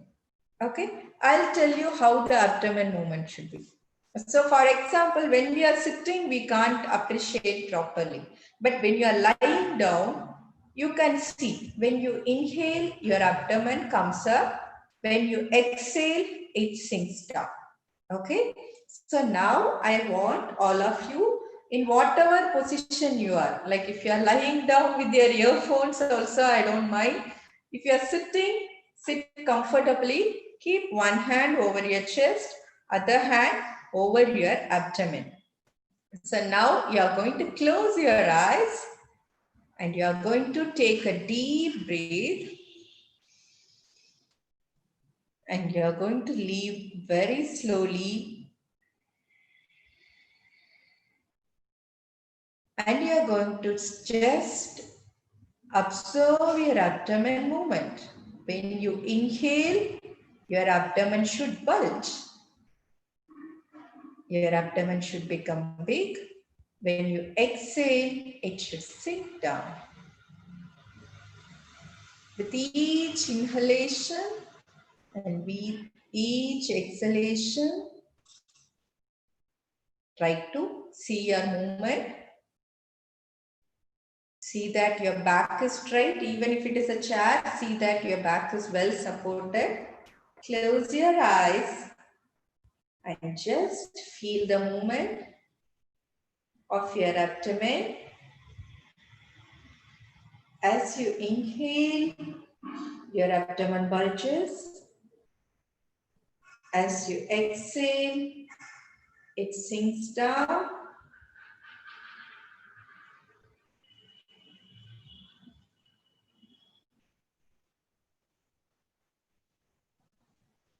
The bulging and the sinking of your abdomen.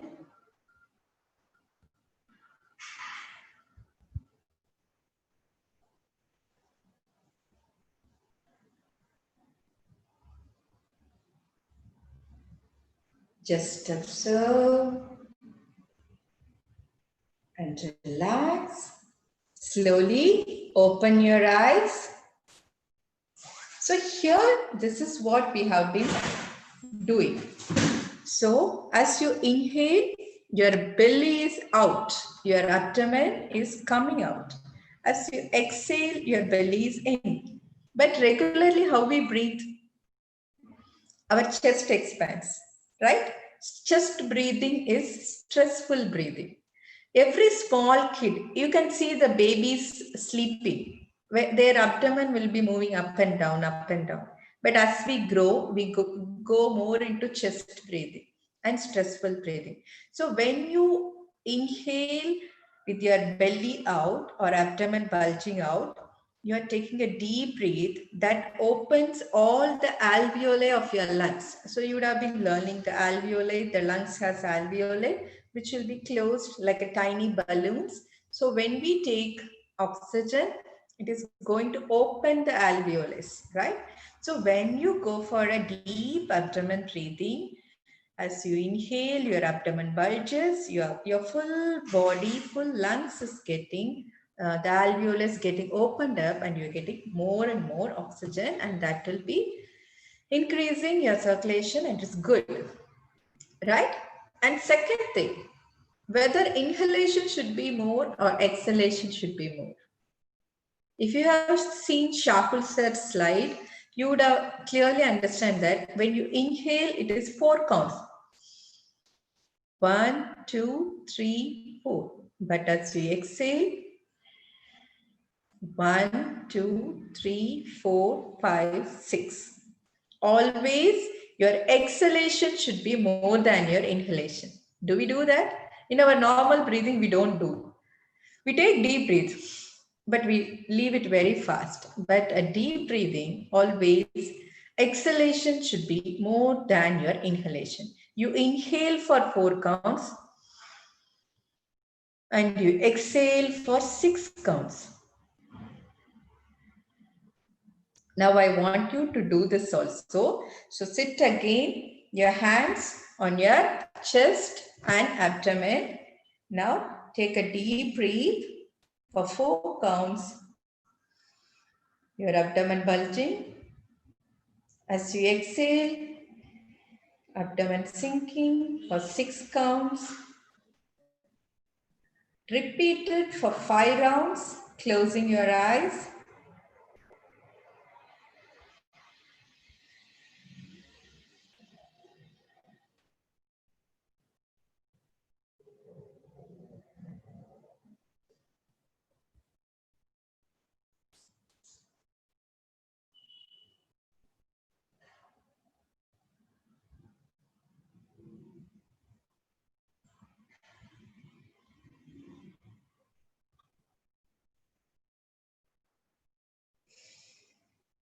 Relax.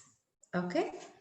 So this is, so for the first few rounds, if you are not able to do, it's perfectly okay. It comes very slowly. Every day morning, if you are doing it for 5 rounds, you will be very easily able to get the abdominal breathing. Okay. You can try this also. Whenever you are going to sleep, you can keep a small book or something on your abdomen, because you can't keep your hand if you can't appreciate. You can keep a book. So when you inhale, your abdomen bulges, your book moves up and it comes down. So this will help you to understand the abdomen breathing. Okay. Then you can, morning, you can do it as a clearly sitting position. But in night, when you lie down and you do this, it's very, very, very efficient way for good sleep.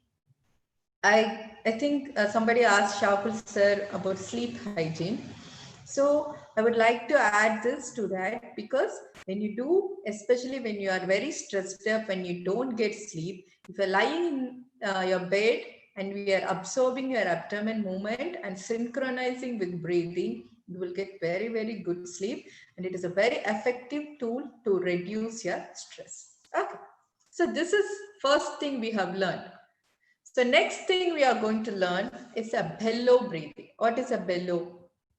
Like there will be some device, right? To make it fire glow up, they used to do this.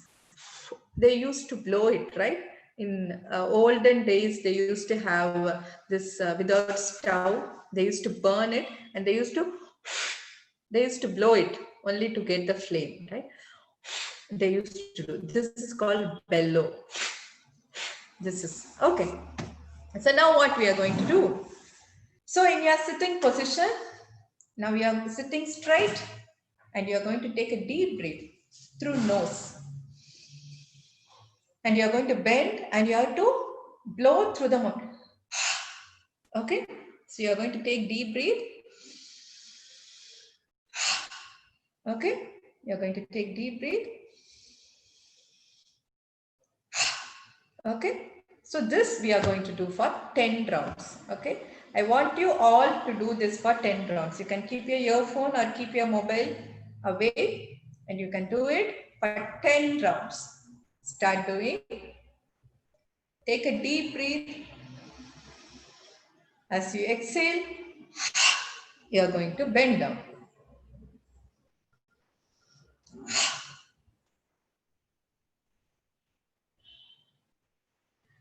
When you do this, you are exhaling all the negativities. Think that each time when you inhale, you are inhaling positivity. As you exhale and throw out, it is throwing out your negativities and stress. So each time you say a ha and you exhale, you're going to putting out your tension. You are exhaling and you are letting out your stress. Okay? Your physical stress and mental stress. So all of you done with 10 breathing? I want you to do this because when you do it, you will get a lot of doubt. Okay, so those doubts you can clear me in this session itself. That's the reason I'm telling you to do now. Okay, so now after 10 rounds, we'll go for the next breathing. So first thing what we learned is a diaphragmatic breathing. Next is a bellow breathing. Okay, so next one we are going for a little more yogic breathing. So for this, I want you to keep your finger like this. So first two fingers, you close your hands. First two fingers you are going to take and your thumb you are going to release. So this is the picture. Okay. In this, when you close your left nose, you have to use your ring finger. When you want to close your right nose, you have to use your thumb. Okay. You have to sit straight. The other hand you can keep in Shin Mudra or keep it on your thighs. You have to close your left nose with your ring finger and right nose with your thumb. Okay. So just let's do a trial. So you're closing your left nose.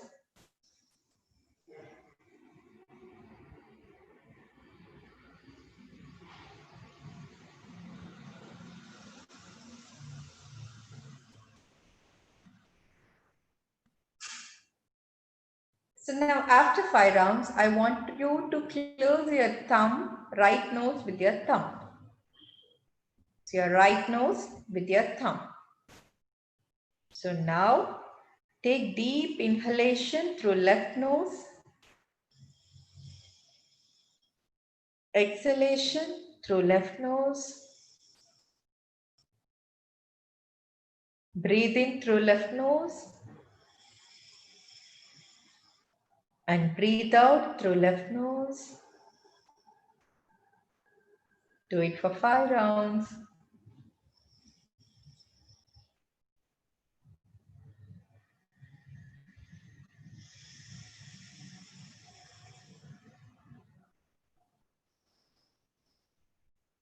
In all this breathing, your exhalation, your breathing out time should be more than your inhalation.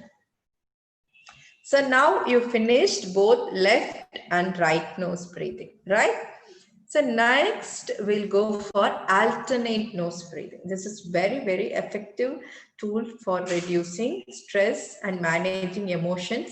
This has been clinically proven to reduce the heartbeat, reduce the breathing rate, increasing the parasympathetic activity. It has been, you can refer Nadi Shodhana or alternate nose breathing clinical papers. You will get lots of researchers and all over the world people have accepted this and it is being used very widely in many management, stress management platforms. Okay. In this, what we are going to do is, we have pictures here. So even if you are not getting what I'm telling, you can see the picture.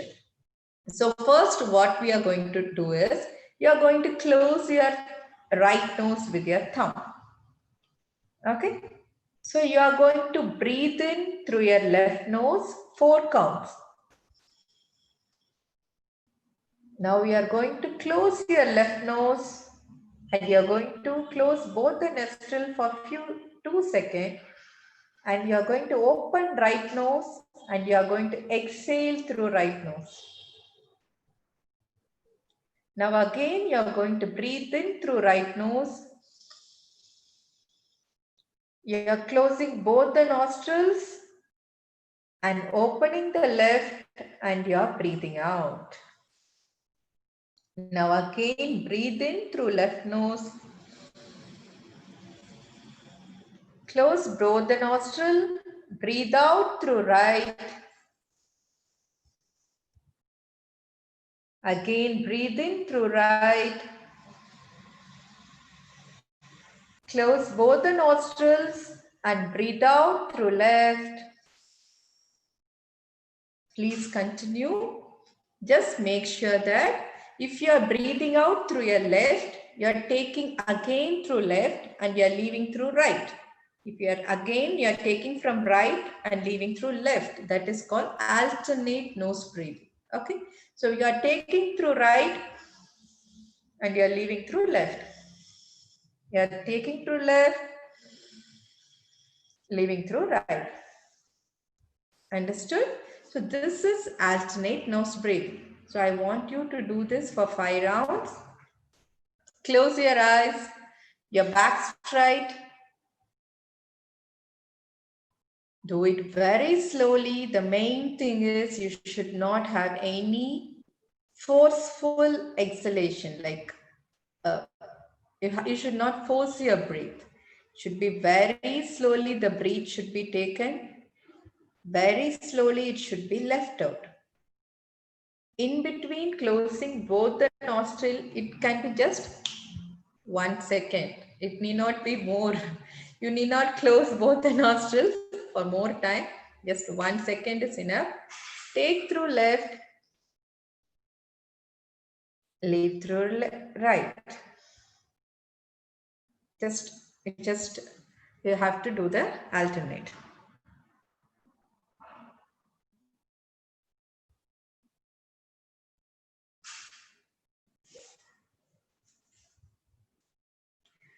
So got it? So this is about pranayama, alternate nose breath. Okay. So the next one, what we are doing is Brahmari. Okay. Why the names are very peculiar, Nadi Shodhana, Brahmari, all this is because these are all Sanskrit terms. Okay. That was the language that was used then in India. So that the name is a different kind of Brahmari, Dhanurasana. Like you would have heard all the Yogasana names like difficult to spell, right? That is because it's in Sanskrit. Okay. So what is this Brahmari Pranayama? The Brahmi is a female bee, bumblebee. So have you seen this bee? Like in the night time when there is very dark, you can see in your garden, like there will be a very small sound of a bee. So this is a bumblebee sound. Okay. The male bumblebee does not make any sound. Only the female bumblebee makes sound. Just like human beings, women are more talkative. Female bumblebee is more talkative, it seems. So only female bumblebee makes all this sound. So that is the sound we are going to make now. Okay. So how we are going to make now is, you are going to take a deep breath. Okay. I don't want you to close your ears now. Don't close your ears because you can't hear what I'm saying. So what you are going to do first is, you're going to take a deep breath. As you exhale, you are going to make a sound.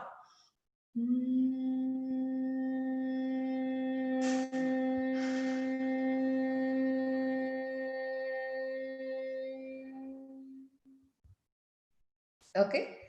So as you inhale, you're going to inhale through your nose.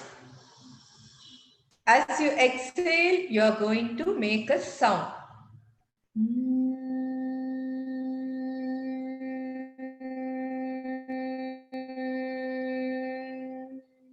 The main thing is, The breath that you leave and the sound should be together. Okay. So for some people, they used to do this. They will leave the breath, but they will be making the sound. Not this. So your breathing should and the breath should be together. As you inhale, as you exhale.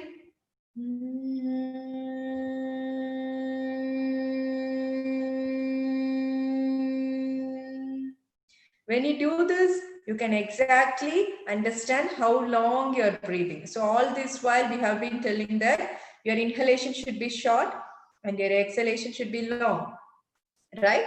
So when you make this sound, you will understand that how much your exhalation, okay? So once again, we'll do together. Take a deep breath and exhale with the sound.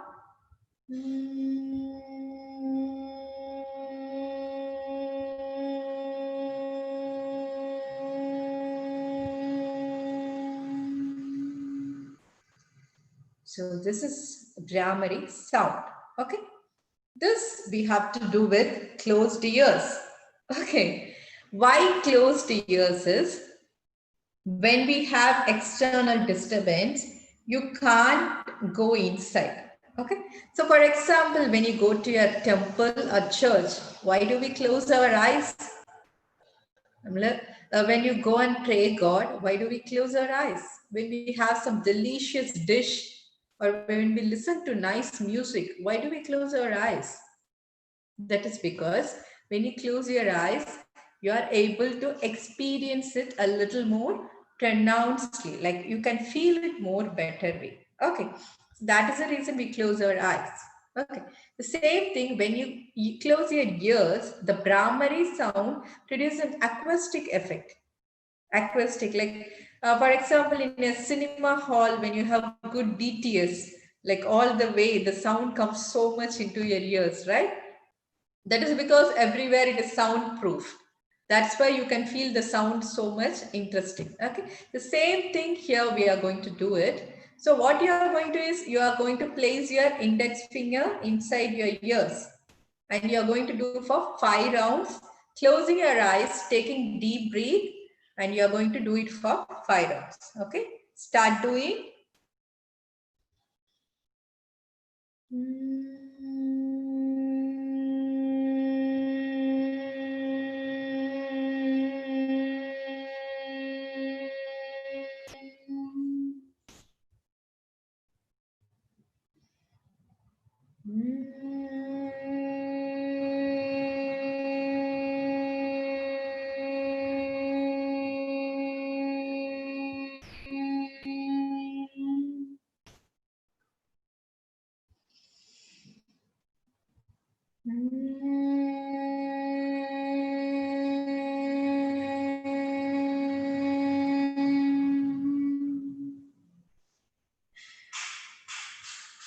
You can repeat for 2 more times.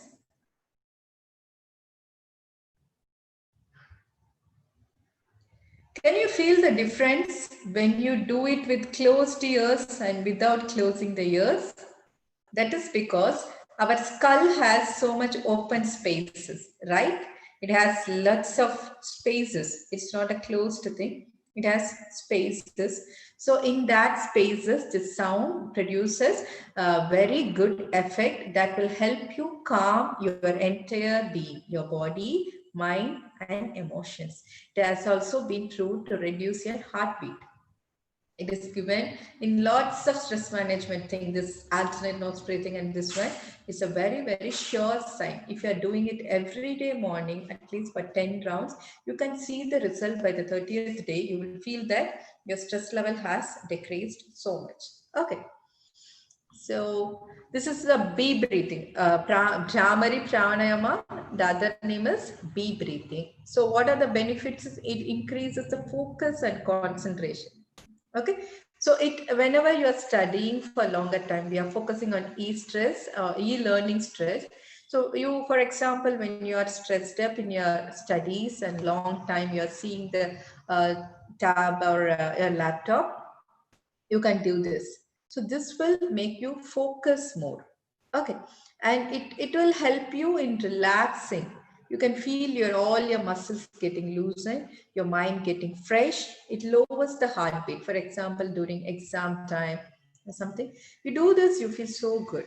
I think you would have felt if you are really doing, I don't know how many are doing, but if you have been really doing, you can really feel the effect it has on your body. Okay.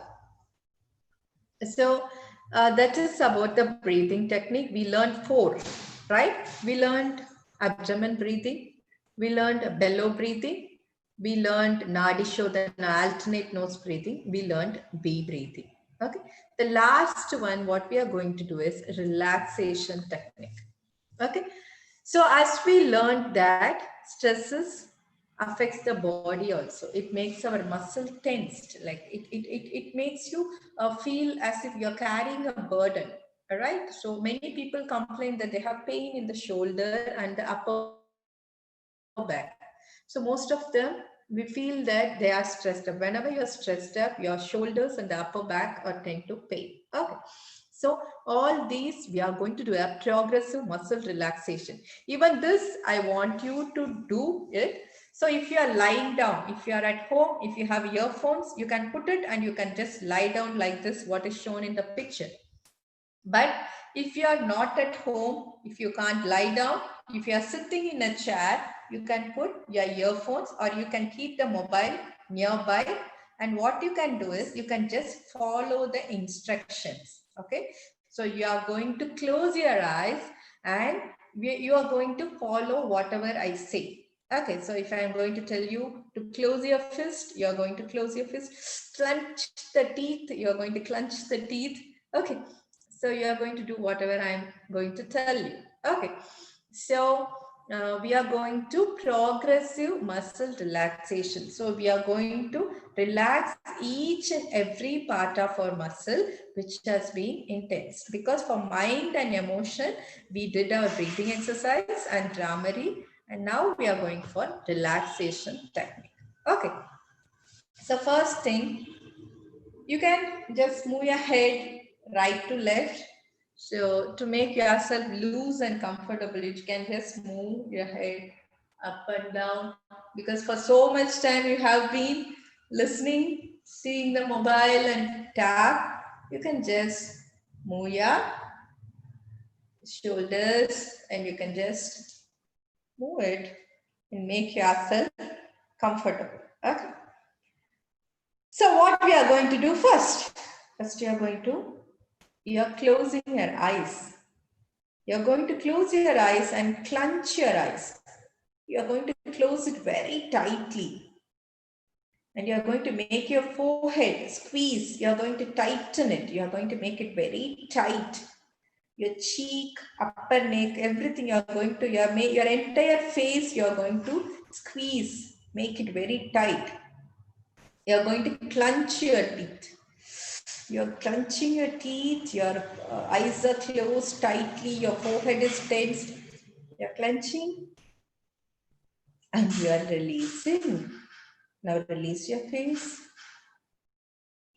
Loosen. Loosen your jaws. You're relaxing your forehead. Relaxing your eyes. The same thing, we are going to tighten your shoulders. Just both the shoulders. Concentrate. Inside your mind, you think that you're tightening your shoulders. You're making it very tight. You're tightening it very much, and then relaxing. Now what you are going to is, you are going to tighten your entire arms. You are going to make a fist. You are going to make it very tight. Your elbows, you are going to make your clench tight. You are making it very stiff, tight, very tight, and relax. And you are going to loosen your hand and you relax. Now we are going to tighten your chest and abdomen. Imagine yourself, you're tightening your chest, abdomen, you're holding your breath for a few seconds and relax. And then you are relaxing all your muscles. The same thing, you're you're tightening your back muscle, your entire back, the spine, your hip, your buttocks. You're tightening completely, you're making it tight, squeezing it tight, and then you're relaxing, you're loosening. The same thing you're going to do to your legs. If you are lying down, you can just make your legs very tight. If you are sitting down, you can curl your toes, everything you are tensing, making it very tense, and then relaxing. So now can you feel the each and every part of your body is relaxed. And your body, all your muscles are relaxed.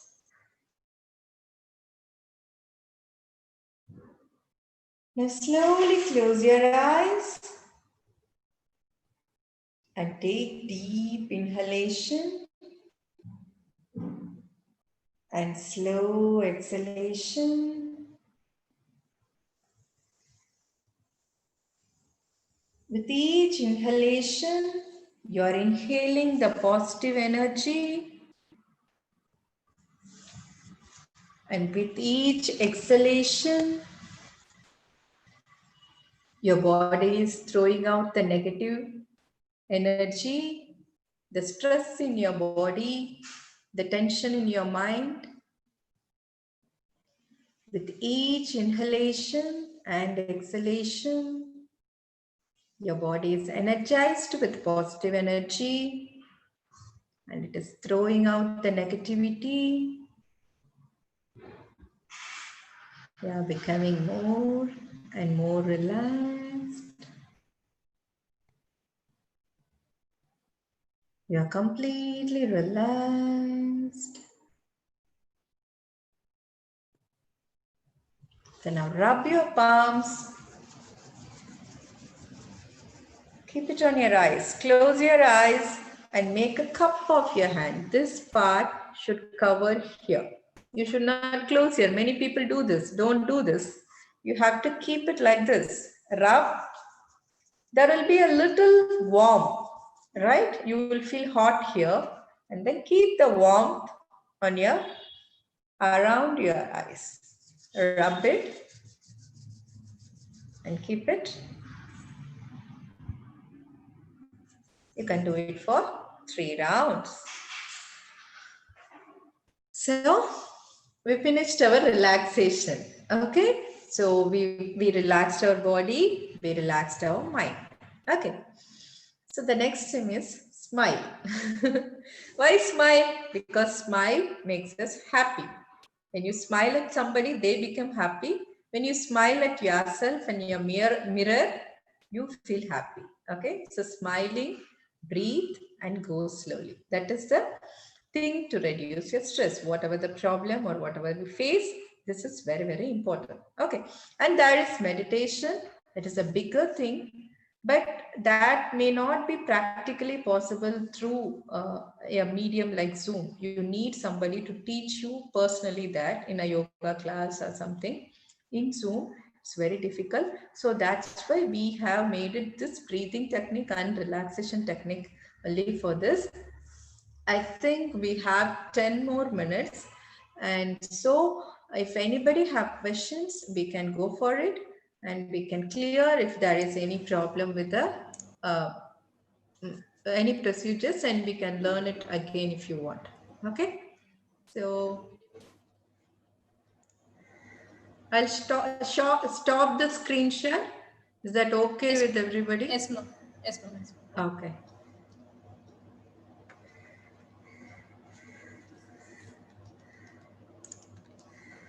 Okay.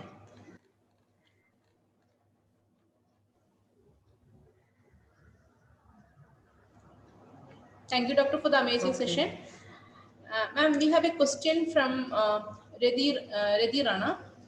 Can you read the question? Why it is Yeah, important you that why it is important that we do pranayama with Nasika Mudra itself? Why can't we use other fingers, that is other than ring finger and thumb? Okay, each mudra have a scientific reason. Okay, for example, we have chin mudra. So chin mudra, we say that when we do meditation, our body develops lots of positive energy, and we don't want it to go anywhere. So we cycle it, and it comes back to our body. So when you do chin mudra, it is like all your positivity you get from your meditation gets back to you. It's like a cycle. It's connected. Okay, more than just keeping your palms like this. When you keep this, it is connected. The same thing is with Nasika Mudra. So when you do this, the effect of what you are doing is going to be multiplied many times. Okay, all the mudras we have lots of mudras: Chin Mudra, Chinmaya Mudra, like Yoga Mudra. There are so many mudras is there. So Nasika Mudra is very, very good when you do pranayama. Okay, there are people who just teach us with just thumb finger. They can close like this, but I don't think when you can do something good, why shouldn't you do it properly? So it's just one finger and closing this. It's just, I think you can learn it. Nasika Mudra is good, so that way. Thank you, ma'am. Ma'am, there is Okay. another question from Betty Sam. She has been asked, like, can you please demonstrate deep breathing? I think I have been doing all throughout the session. I have been doing. Okay, so it's deep breathing, same thing like whatever we have been doing in the class. The deep breathing is your inhalation. Commonly, you don't think about your breathing. Maybe it is 2 seconds we take. This is how we breathe. 2 seconds we take to deep breathe and 2 seconds to leave out. What is in deep breathing is you take 4 seconds to take and you are going to leave it for 6 seconds. I think that is the demonstration of deep breathing. So otherwise, the same thing you can, there are lots of YouTube channels to teach you exactly what deep breathing, how it is supposed to be done. There are so many tutorials. There are personal yoga classes. I think those people can really clear such kind of doubt. If you have like whether you're doing it correctly or if you want to know exactly, and because yoga is not a thing that to be taught in this medium, but still we are trying to do because of the time being. So if you really are interested, you have to find a person who can teach you. Thank you, ma'am. Participants, you can post your queries and we will be discussing with the doctor now.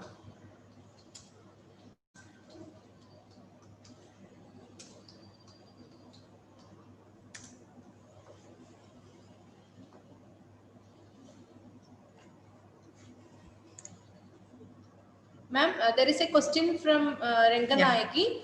What type of basic yoga helps for type 2 diabetes patient?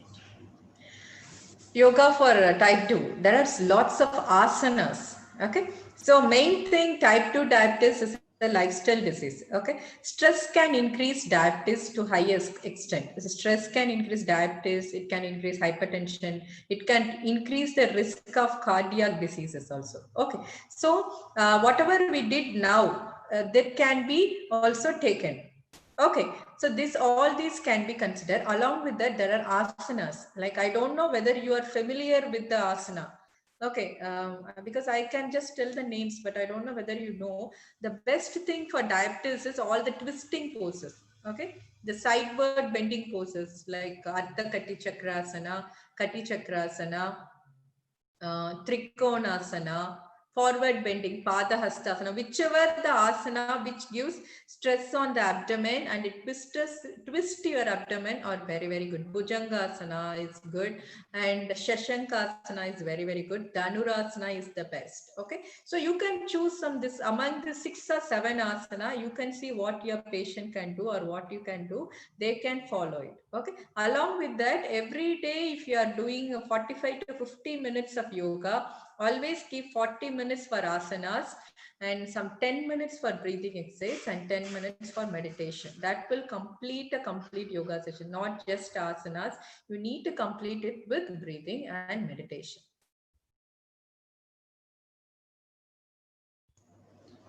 Thank you, ma'am. Ma'am, there is another question from Jay Chitra.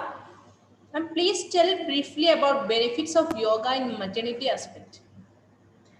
That's a very big field, I think. Maternity, we have different phases, right? First trimester, second and third trimester we have. So if you are doing yoga, if a person is doing yoga regularly, for them pregnancy, doing yoga in pregnancy is not a problem. But if you are new to yoga, starting in first trimester is not at all good. Okay. And there are during pregnancy, you need to take a lot of care, because some asanas you should not do and some you can do, and some you can do with support, like a support of a brick or a rope or some chair yoga. You can't do the exact thing what you can do before pregnancy. With pregnancy, you should see that you are not pressing your abdomen.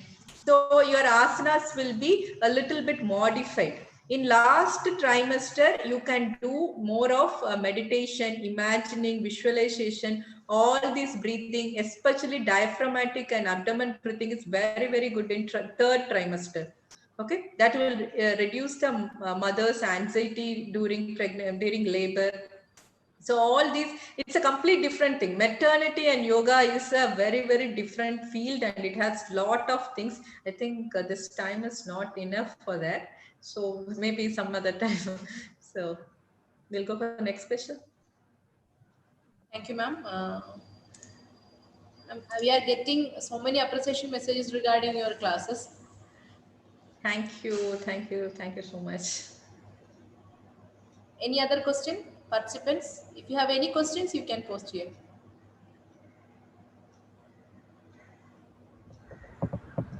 Are these students from our college, ma'am, or from all over? All over, ma'am. Okay, sure. We have participants from various parts of our state, ma'am. Okay. Country. Okay. Okay. Mm.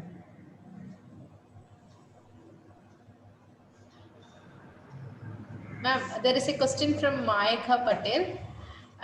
Any Okay. yoga? Is there any yoga for stress? Any yoga for stress? Because when I am stressed, I can't study. I think she meant like, is there any yoga to reduce stress? I think because when she's studying, See, she is too much stressful. See, the thing is, again, yoga will help you in understanding yourself.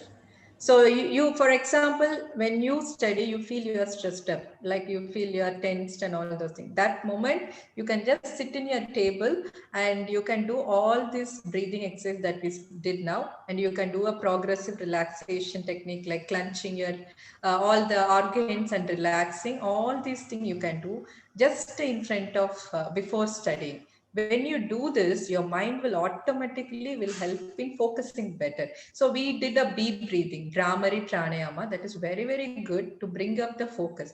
When you do that, obviously your brain will produce alpha waves. Alpha waves are the ones that is on deep relaxative state waves, that whenever you're in deep relaxation, your brain will have alpha waves. So when you do Bhramari pranayama, your brain produces alpha waves. So when you do that, it really makes your mind stress-free and you can easily study. If you want only one asana, I'll tell Bhramari. Thank you, ma'am. Ma'am, there is a question from Shahul. Any yoga for coronary syndrome? Coronary syndrome. I think there are means heartbeat is increased and there is a respiratory rate. All these are increased. All these things can be. First thing is abdomen breathing. I'll go for it. Especially the one in which we don't open our mouth, only the nose breathing. When you open our mouth, maybe that time, sometimes for some people it increases the heart rate. So what you can do is just nose breathing with the abdomen movement, just concentrating on abdomen, inhaling with bulging your abdomen, exhaling, sinking the abdomen. Just focus on the nasal breathing, not into using the mouth, just nasal breathing with abdomen movement. That will be very, very useful when you have a coronary symptom.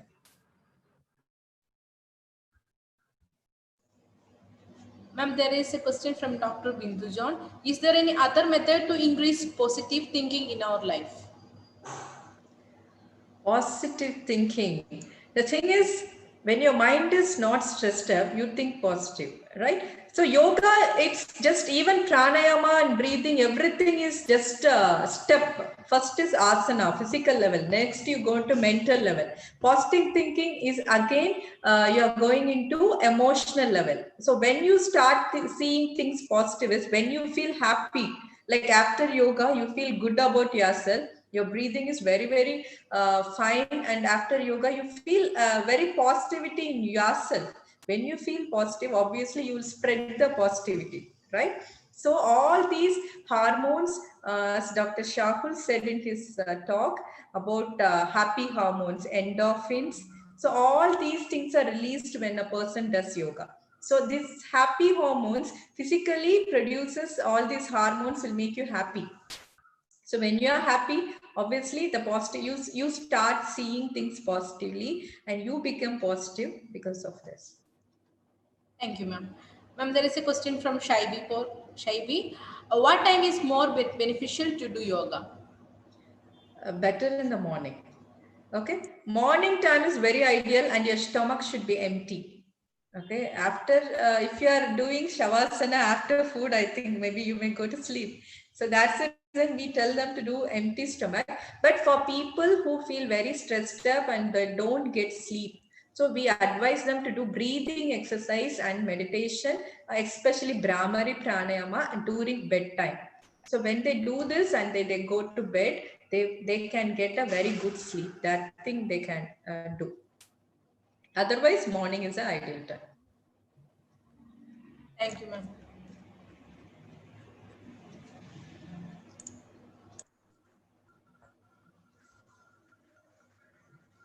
I think that was the last question for you.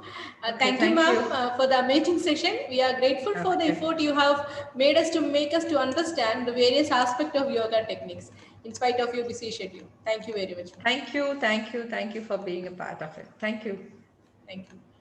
To the participants, today's feedback link is available in the chat box. The link won't be available after 15 minutes, so make sure that you are submitting within the time limit. Gratitude is the fairest blossom which springs from the soul. I invite Mrs. Neeta Mol Joseph, first year MSc nursing student, to deliver the vote of thanks. Thank you, Avani. A warm good evening to all. On behalf of St. Thomas College of Nursing, I deem it a great honor and privilege to propose the vote of thanks on this memorable occasion. Let me first of all start by giving glory to the Almighty God for making this webinar a resounding success. First and foremost, my sincere thanks to our director, Reverend Father James P. Kunnar, for his valuable guidance and moral support.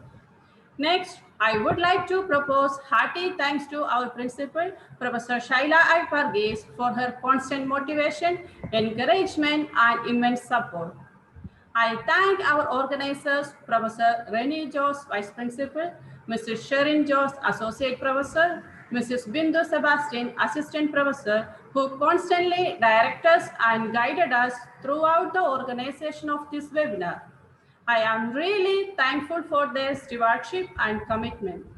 I am express our profound gratitude to the distinguished speakers, Dr. Shahul Amin, Dr. Abhiramiyam, Dr. Rohit K. George, and Mrs. Smita Joseph for their highly informative, interesting, and thought-provoking sessions. We are really thankful to all of you for sparing your valuable time with us. I owe special gratitude to our teaching, non-teaching faculty, technical supporters, and dear students who work hard to make this webinar a memorable success. It's my pleasure to extend vote of thanks to our valuable participants for their presence, cooperation, and coordination. Once again, I thank you all for your attention. Thank you all.